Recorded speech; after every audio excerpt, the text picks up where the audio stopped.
మోదీ చెప్పిన పొదుపు సూత్రాలు ప్రవచనాలకే పరిమితమయ్యాయా? ఆచరణలో అంతా వన్ డే పర్ఫార్మెన్స్ షోలేనా? ఒక పక్క దేశంలో ప్రధాని మోదీ పొదుపు మాటలపై సోషల్ మీడియాలో ట్రోల్స్ నడుస్తుంటే, మన నాయకులు మాత్రం మార్కులు కొట్టేయడానికి యాక్షన్ స్టంట్స్ మొదలుపెట్టారు. నిన్నటి వరకు లగ్జరీ కార్లు, డజన్ల కొద్దీ కాన్వాయ్లు లేకపోతే బయట అడుగు పెట్టని నేతలు ఇప్పుడు హఠాత్తుగా సైకిళ్ళు, ఆటోలు, రిక్షాలు ఎక్కుతున్నారు. పెద్ద పెద్ద అధికారులు సాధారణ మనుషుల్లాగే రోడ్లపై నడుస్తున్నారు. ఇదంతా నిజమైన పొదుపా, లేక కేవలం కెమెరాల ముందు ప్రదర్శించే పర్ఫార్మెన్స్ వేషాలా? రాజకీయాల్లో సినిమాను మించిన నటన చూడాలంటే మన లీడర్లనే చూడాలి అన్నట్టుగా పోటీ పడుతున్నారు.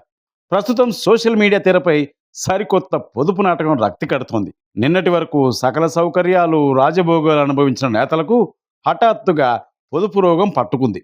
ఒక పక్క మోదీ గారి పొదుపు సూత్రాలపై జనం సోషల్ మీడియాతో, మీమ్స్తో, రీల్స్తో ఆడుకుంటుంటే, మన నాయకులు మాత్రం అధిష్టానం మెప్పు కోసం తెగ ఆరాటపడుతున్నారు. సారు చూస్తే చాలు, మార్కులు పడితే చాలు అన్నట్టుగా పర్ఫార్మెన్స్ని పీక్స్కి తీసుకెళ్తున్నారు. డీజిల్, పెట్రోల్, ఎల్పిజి ఇవి మన దేశంలో ఉత్పత్తి కావు. ఇవి కావాలి అనంటే మనం వేరే దేశాల పైన ఆధారపడాలి. ఆ దేశాలలోనేమో ఎప్పుడు పడితే అప్పుడు యుద్ధాలు అవుతుంటాయి. ఈ రోజు చూసాం కదా, పెట్రోల్ డీజిల్ రేట్లు కూడా పెరిగాయి. కాబట్టి వేరే దేశాల పైన ఆధారపడకుండా మన దేశం పైన మనమే ఆత్మనిర్భర్ భారత్ కావాలి అనంటే మన దేశంలో తయారయ్యే ఇలాంటి స్టవ్స్ ని మనం వాడదాం. నేను ఈ రోజు బజ్జీలేసి చూపిస్తాను, ఇది ఎలా వాడాలో తెలుసుకోండి. నా పర్ఫార్మెన్స్ మీకు నచ్చిందా ఫ్రెండ్స్ అంటూ వీడియోలు పెడుతున్న తీరు చూస్తుంటే జనం ముక్కున వేలేసుకుంటున్నారు. కొందరు నాయకులు తమ కాన్వాయ్ని సగానికి తగ్గించేశామని బిల్డప్ ఇస్తుంటే, మరికొందరు ఏకంగా సూటు బూటు వేసుకొని సైకిళ్లపై ఆఫీసులకు బయలుదేరారు. ఇక్కడే అసలు కామెడీ. సదరు నాయకుడు సైకిల్ తొక్కుతూ వెళ్తుంటే ఆయన వెనక 100 మంది సెక్యూరిటీ సిబ్బంది కార్లలో, బైకుల్లో ఫాలో అవుతున్నారు. అంటే ఇక్కడ పొదుపు జరిగింది ఎక్కడ? పెరిగిన పెట్రోల్ బిల్లు ఎవరిది? ఇదంతా కేవలం జనాన్ని నమ్మించడానికి, ఫోటోల కోసం ఆడే డ్రామా కాదా అని సామాన్యులు ప్రశ్నిస్తున్నారు. మరికొందరు నాయకులైతే ఏకంగా ఆఫీసులకు నడిచిపోతున్నారు.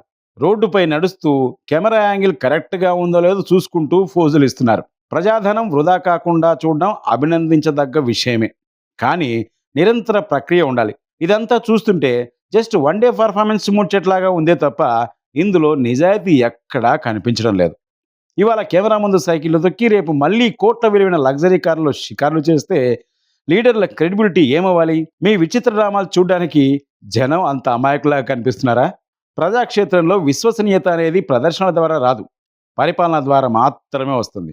ఇప్పటికైనా ఈ ఫోటోషూట్లు, ఇన్స్టాగ్రామ్ రీల్స్ రాజకీయం పక్కన పెట్టి నిజంగా ప్రజాధనాన్ని ఆదా చేసే విధానాలపై దృష్టి పెడితే మంచిది.